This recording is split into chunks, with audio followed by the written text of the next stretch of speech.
If your financial statements look like hieroglyphics, you're not alone. Let's decode them together. All right, let's break it down.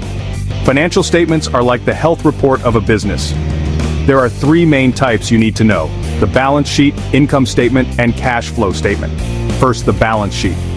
Think of it as a snapshot of what a company owns and owes at a specific moment in time. It's divided into assets, liabilities, and equity. Assets are what the company owns, like cash and equipment. Liabilities are what it owes, like loans. Equity is the owner's share after liabilities are subtracted from assets. Next, the income statement, also called the profit and loss statement. It shows how much money came in and went out over a period. Revenue is the money coming in, while expenses are the money going out. The difference? That's your profit or loss. Finally, the cash flow statement. This one tracks the flow of cash in and out of the business. It's divided into operating, investing, and financing activities. Think of it as your business's checkbook, showing if you're actually making money.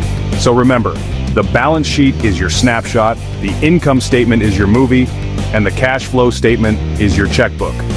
Master these, and you'll be reading financial statements like a pro in no time.